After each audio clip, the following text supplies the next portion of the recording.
이 아침에 우리에게 주시는 하나님의 말씀 찾으시겠습니다. 구약성경 느헤미야 6장 15절부터 7장 4절까지의 말씀입니다. 느헤미야 6장 15절부터 7장 4절까지의 말씀을 찾으시겠습니다. 찾으셨으면 저와 여러분들이 한 절씩 교독하시고 7장 4절 말씀은 큰 목소리로 합독하겠습니다. 6장 15절입니다. 성벽 역사가 52일 만인 엘룰월 25일에 끝나매 우리의 모든 대적과 주위에 있는 이방 족속들이 이를 듣고 다 두려워하여 크게 낙담하였으니 그들이 우리 하나님께서는 이 역사를 이루신 것을 알미니라. 또한 그때에 유다의 귀족들이 여러 번 도비아에게 편지하였고 도비아의 편지도 그들에게 이르렀으니 도비아는 아라의 아들 스가냐의 사위가 되었고 도비아의 아들 여호하단도 베레기야의 아들 무슬람의 딸을 아내로 맞이하였으므로 유다에서 그와 동맹한 자가 많음이라. 그들이 도비아의 선행을 내 앞에 말하고 또 내 말도 그에게 전하매 도비아가 내게 편지하여 나를 두렵게 하고자 하였느니라. 성벽이 건축되되 문짝을 달고 문지기와 노래하는 자들과 레위 사람들을 세운 후에 내 아우 하나니와 영문에 관한 하나냐가 함께 예루살렘을 다스리게 하였는데 하나냐는 충성스러운 사람이요 하나님을 경외함이 무리 중에서 뛰어난 자라. 내가 그들에게 이르기를 해가 높이 뜨기 전에는 예루살렘 성문을 열지 말고 아직 화수할 때에 곧 문을 닫고 빗장을 지르며 또 예루살렘 주민이 각각 자기가 지키는 곳에서 파수하되 자기 집 맞은편을 지키게 하라 하였노니. 함께합니다. 그 성읍은 광대하고 그 주민은 적으며 가옥은 미처 건축하지 못하였음이니라. 아멘. 하나님의 말씀입니다. 지난 3개월 동안 안식월을 무사히 감사하게 잘 마치고 돌아왔습니다.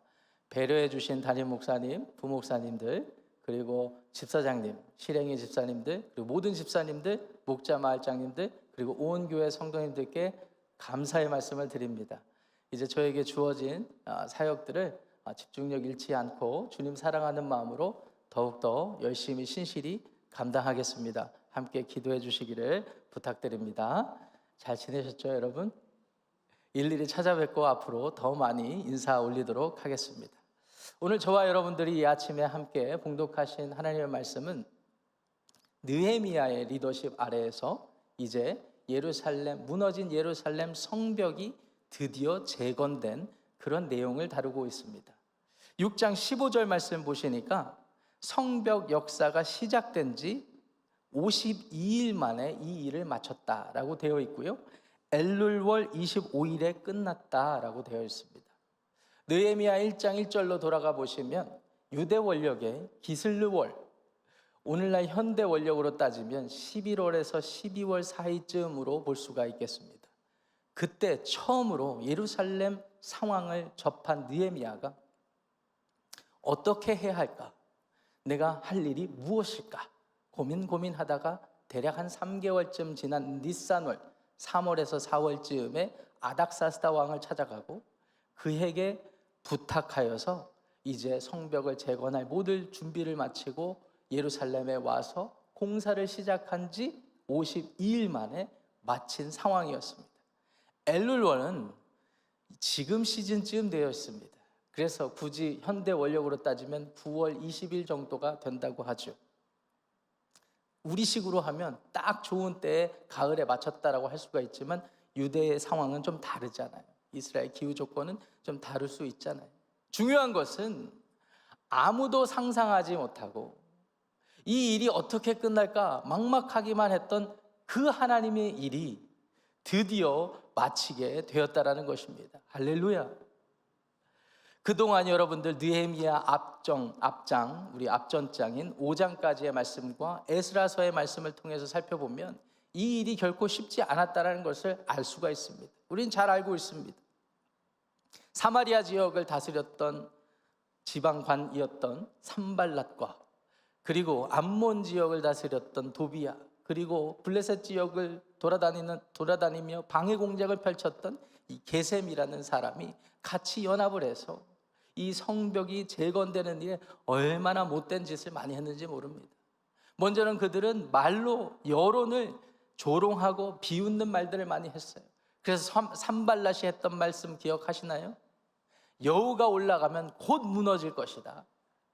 여우 한 마리가 올라가면 곧 무너질 이 일이다 라고 평가절하하기도 했으며 물리력을 동원해서 이 일이 이루어지지 않도록 하려고 했었습니다. 그런데 그렇게 방해 공작을 펼쳐도 하나님의 일은 중단되지 않았습니다. 물론 느헤미야의 탁월한 리더십과 그리고 느헤미야 4장 6절 말씀을 보시면 온 백성이 마음을 다하여 이 일을 이루었기 때문이기도 하지만 그 이면에는 하나님의 섭리가 있었기 때문입니다. 하나님의 뜻에 부합되는 일이었기 때문입니다. 다른 말로 말해 하나님께서 기뻐하시고 작정하신 이 일이었기 때문에 인간적인 눈에 상황이 불행해 보여도 어려워 보여도 대적자들이 많아 보여도 그래서 우리가 두려움을 느낀다 하더라도 하나님께서는 그 일을 기억하고 하나님의 사람들을 통해서 이루었다는 사실을 믿으시기 바랍니다. 대적자들 역시 산발랏 도비야 역시 이 일이 그렇게 방해를 해도 이루어지는 것을 보며 낙담하였습니다. 16절 말씀, 6장 16절 말씀을 함께 읽어보시겠습니다. 시작. 우리의 모든 대적과 주위에 있는 이방 족속들이 이를 듣고 다 두려워하여 크게 낙담하였으니 그들이 우리 하나님께서 이 역사를 이루신 것을 알미니라. 아멘. 하나님께서 이 일을 이루신 것을 자기들이 그렇게 방해를 해도 이루어지는 것을 보고 알게 되었고 낙담하게 되었습니다. 그래도 그들은 그치지 않았던 것 같아요. 17절, 18절, 19절 말씀을 보시니까 이 도비야라는 사람이 유대 귀족들과 친인척 관계에 있었던 것 같은데 오늘 17절, 18절 말씀 보니까 아라의 아들 스가냐의 사위였고요. 그리고 그의 아들도 무술람이라고 하는 귀족의 딸을 아내로 맞이하였습니다. 친인척들이 예루살렘에 있었어요. 느헤미야 주변에 있었던 거예요. 그러니까 도비야가 이 일이 이렇게 되면 스스로 포기할 줄도 알아야 되는데 내부자들을 꼬드겨서 이간질하고 모함하는 일도 서슴지 않게 됩니다. 그래도 하나님의 뜻하신 일은, 하나님 작정하신 일은 전능하신 하나님 손에 있으니까 모든 일이 이루어진다는 사실을 기억하시기를 바랍니다. 그래서 느헤미야는 이런 믿음이 있었기 때문에 흔들리지 않을 수 있었어요. 그래서 7장으로 넘어가시면 성벽 재건을 마무리 짓는 일에 집중합니다. 그래서 문짝을 달고 해야 할 일을 하는데 문지기를 세우고 노래하는 자들을 세우고 레위 사람들을 세웠다라고 기록되어 있습니다. 노래하는 자들, 레위인들 세운 이유는 무엇일까요? 하나님을 의지하고 신뢰하는 마음을 복돋기 위해서, 그리고 비상시에 많은 백성들에게 알려서 이 비상 상황을 함께 공유하기 위함이 아니었을까 생각을 해봅니다. 그런데 느헤미야는 자기가 해야 할 일을 하면서도 원칙을 지켰어요. 그 원칙은 무엇일까요? 아무나 세우는 게 아니었습니다. 7장 2절 말씀 보니까 자기 아우 하나니를 세웠고요, 또 하나냐라는 사람을 세웠는데 이 사람이 어떠한 사람이었는지 2장 2절 하반절을 이렇게 기록합니다. 하나냐는 충성스러운 사람이요 하나님을 경외함이 무리 중에서 뛰어난 자라. 앞장인 6장 뒷절에 도비야와 함께 결탁한 귀족들이 있는 것을 보면 인간적인 생각에 그들의 마음을 얻고 그들을 잘 다스리려는 생각과 마음 그리고 전략을 세울 수도 있었을 텐데 느헤미야는 그런 거에 연연하지 않았던 것을 간접적으로 우리가 생각해 보게 됩니다. 여전히 하나님을 사랑하고 하나님을 두려워하고 하나님을 신뢰하는 하나냐를 세운 것을 보면 말이죠. 그리고 지혜를 발휘해서 7장 3절 말씀 보니까 앞으로 파수를 할 때 성문을 지킬 때 지혜를 짜서 사람이 많지 않으니까 아직 우리는 초라하니까 시간을 줄여서 성문을 24시간 열어놓는 것이 아니라 일정 시간만 열어놓을 수 있도록 그렇게 하였고, 그리고 지혜를 발휘해서 또 다른 지혜를 발휘해서 성문을 잘 효과적으로 효율적으로 지키기 위해 집 맞은편에 있는 사람들, 한마디로 집에 가까운 사람들 중심으로 돌아가면서 성벽을 지키게 했다라고 되어 있습니다. 그래서 7장 4절 말씀 보시면은요, 성읍이 광대하였지만 주민이 적고 가옥은 미처 건축하지 못하였던 상황이다라고 되어 있습니다. 이것이 저와 여러분들이 오늘 봉독한 하나님의 말씀의 내용입니다. 놀랍지 않으십니까? 여러분, 느헤미야 상황에서는요, 이곳 예루살렘까지 대략 한 달 반에서 2달 되는 거리까지 마음을 결단하고 아닥사스다 왕에게 청해서 와서 일을 하는 것도 쉽지 않았을 텐데, 와서 하나님 기뻐하시는 일을 하였는데 그 일도 쉽지 않았던 거예요. 산발랏, 도비야, 게셈 같은 대적자들도 무시 못할 세력들이었습니다. 쉽지 않았어요. 10개월의 시간을 어떻게 버텼을지 상상이 갑니다. 그럼에도 불구하고 느헤미야는 두려워하지 아니하고 꿋꿋이 하나님을 향한 마음을 놓지 않고, 그리고 하나님이 기뻐하시는 뜻에 부합된 삶의 중심을 지키고, 그리고 하나님을 끝까지 의지하여서 오늘날 이와 같은 일을 이뤄낸 줄 믿으시기 바랍니다. 무엇보다도 느헤미야가 52일 만에 이 일이 이루어졌는데도 눈에 보이는 상황이 더 많이 나아지는 상황이 아니었습니다. 가옥은 미처 적었고 사람들이 적었어요. 예루살렘 성 안에 유다 지역에 있었던 사람들이 성경학자들에 따르면 많아봤자 18,000명에서 20,000명 정도였을 것이다. 여러분, 주변에 많은 민족들 군사력을 어떻게 감당해냅니까? 그러니까 이 일에 더 집중할 수밖에 없었던 것이죠. 눈앞에 보이는 상황이 여기까지 하나님이 인도해 주셨다 하더라도 갈 길이 보이지 않는 막막함이 있었지만, 그래도 느헤미야와 이스라엘 백성들은 여기까지 이루신 하나님을 의지하고 앞으로 이루실 행하실 하나님의 일을 신뢰하였기 때문에 여전히 묵묵히 하나님의 뜻에 부합된 삶을 살 수 있었던 것입니다. 실로 그렇습니다. 우리의 삶 역시 오늘 우리에게 주어진 상황, 오늘 우리가 경험해야 되는 그런 현실의 조건들이 지금까지 인도하신 하나님의 은혜는 감사하지만 막막하게 느껴질 때가 많은 것이 사실입니다. 그럼에도 불구하고 오늘 6장 16절 말씀을 기억하는 저와 여러분들이 되면 참 좋겠습니다. 대적자들이 있다 하더라도, 상황이 어렵다 하더라도, 우리를 방해하고 두려움을 주는 그런 일들이 많이 있다 할지라도 우리를 사랑하시는 하나님께서 이 역사를 끝끝내 이루신다는 사실을 기억하시기를 바랍니다. 아브라함을 생각해 보세요. 100세 되는 아브라함에게 약속의 아들을 주셨던 하나님, 단순히 아들만 주신다는 약속이 아니었습니다. 하나님의 뜻은 그 아들을 통해 큰 나라와 민족을 이루시겠다라는 약속이셨거든요. 그 약속이 어떻게 이루어졌을까요?